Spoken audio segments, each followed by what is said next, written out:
Assalamualaikum warahmatullahi wabarakatuh. Selamat pagi, nama saya Jeza Malina Geshani dengan NIO 5211699 dari kelas Mikroekonometrika FEB UGM tahun 2025-2026.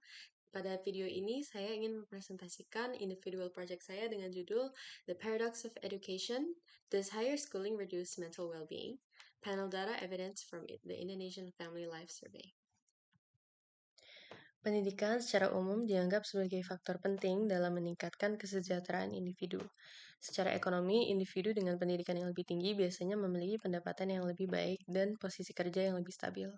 Selain itu, pendidikan juga sering dikaitkan dengan peningkatan kemampuan kognitif dan rasa kendali terhadap hidup, yang dapat memperkuat kesehatan mental seseorang. Namun, beberapa penelitian menemukan hasil sebaliknya.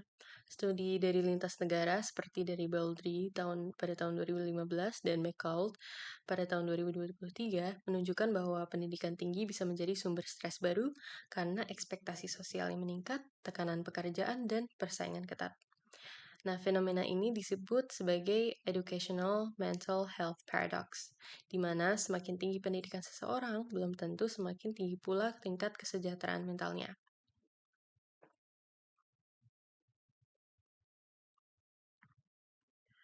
Dalam 2 dekade terakhir, Indonesia mengalami peningkatan signifikan dalam partisipasi pendidikan tinggi.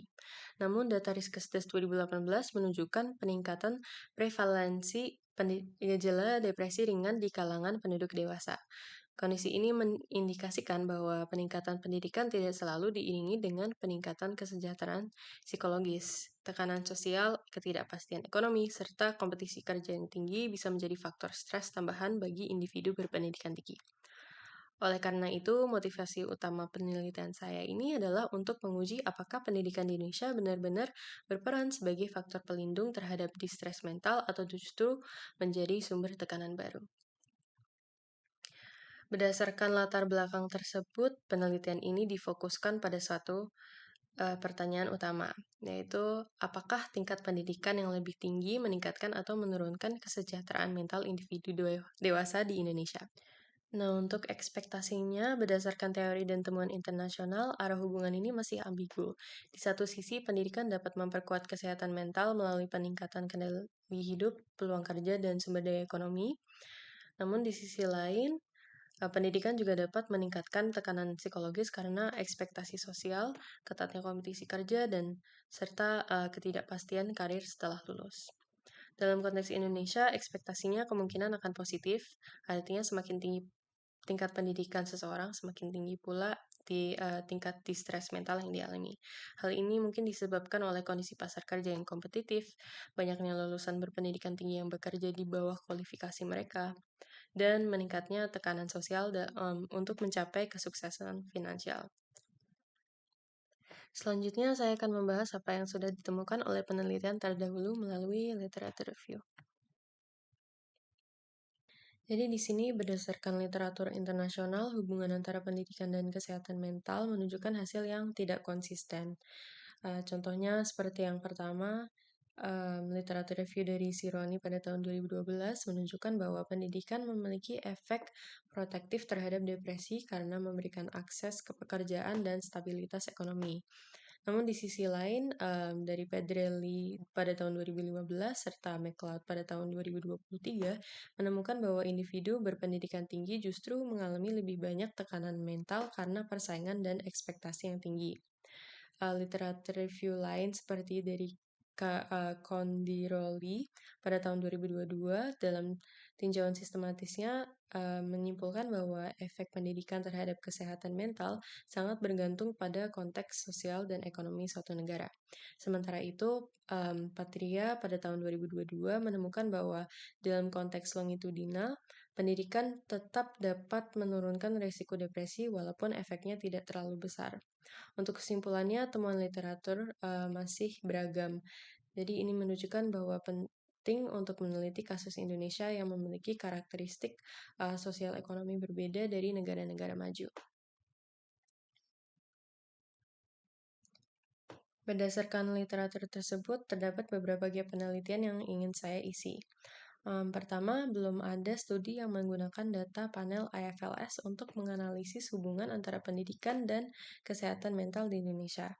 Lalu yang kedua, sebagian besar penelitian di negara berkembang masih bersifat cross-sectional data, belum mengontrol perbedaan individu tetap yang bisa mempengaruhi hasil. Lalu yang ketiga, dalam konteks Indonesia yang mempunyai tekanan sosial yang tinggi dan sektor informal yang besar, mekanismenya mungkin akan berbeda dengan hasil dari negara-negara maju. Oleh karena itu, penelitian ini akan menggunakan pendekatan fixed effects dengan data dari IFLS 4 dan IFLS 5 untuk memberikan bukti empiris baru dari konteks Indonesia. Econometric specification-nya sebagai berikut, di mana mental health sub-IT mempresentasikan individu dan T mempresentasikan waktu pengamatan. Akan dipengaruhi oleh variabel independen utama yaitu education sub-IT yang dinotasikan sebagai edu sub-IT. Selain itu, terdapat vektor variabel kontrol X sub-IT dengan koefisien gamma prime yang mencakup umur, status, pernikahan, pekerjaan, log pendapatan per kapita, dan self-rated health. Lalu ada mu sub-I yang merupakan efek tetap individu atau individual fixed effects yang menangkap faktor konstan seperti kepribadian atau predisposisi emosional.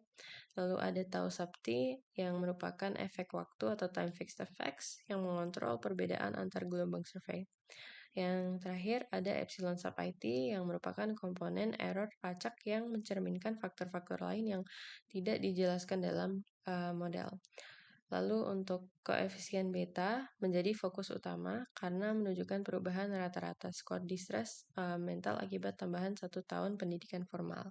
Lalu untuk estimasinya akan dilakukan menggunakan fixed effects within OLS dengan standard errors yang diklaster pada individu. Nah, model ini mengeksploitasi variasi dalam diri individu dari waktu ke waktu, sehingga faktor konstan seperti kepribadian atau nilai hidup bisa dieliminasi dari estimasi. Lalu dengan pendekatan ini, koefisien beta diinterpretasikan sebagai efek bersih dari pendidikan terhadap perubahan kesehatan mental individu setelah mengontrol semua faktor yang tidak berubah. Di sini ada data characteristics di mana data yang digunakan akan berasal dari IFLS gelombang keempat tahun 2007-2008 dan gelombang kelima tahun 2014-2015. Karena IFLS merupakan survei panel nasional yang mencakup 13 provinsi, yaitu mewakili sekitar 83% dari populasi Indonesia. Unit analisis penelitian ini adalah individu dewasa yang berusia 15 tahun ke atas yang teramati di kedua gelombang. Di sini ada tabel keterangan lebih detail tentang dependent variable, lalu ada independent variable, control variables, dan instrument variables yang optional. Lalu letaknya di buku dan kodenya berapa pada data IFLS.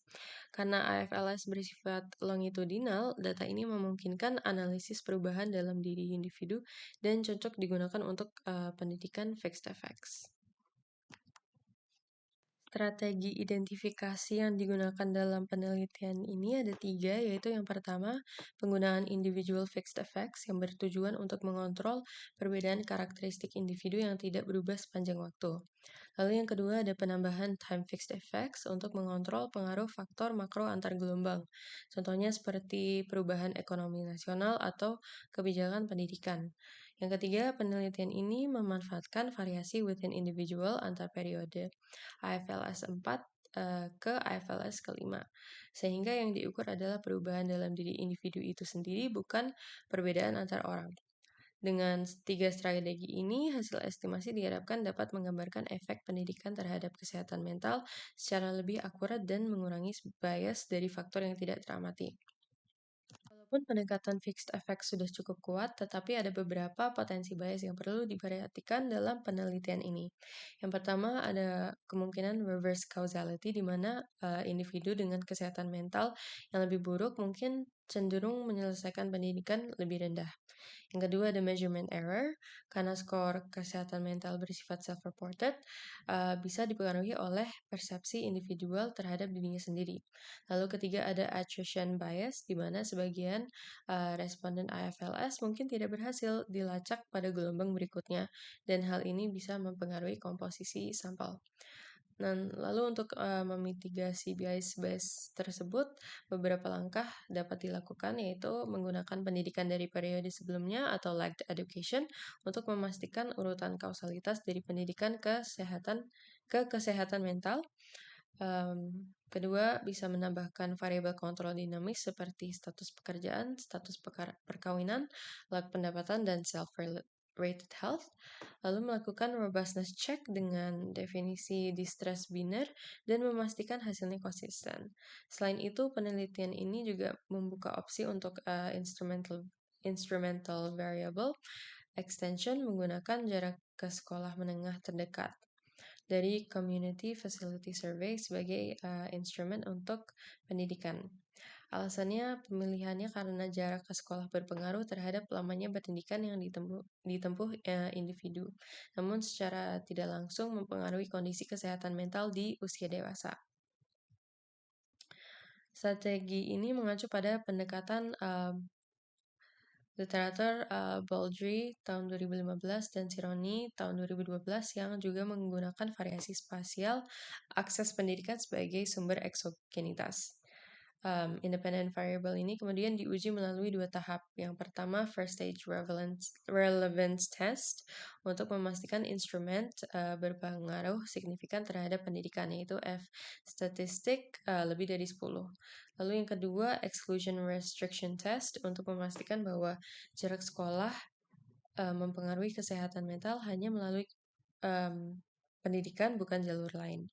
Dengan pendekatan ini, hasil estimasi bisa dibandingkan antara model fixed effects dan instrumental variable atau 2 SLS sebagai uji konsistensi.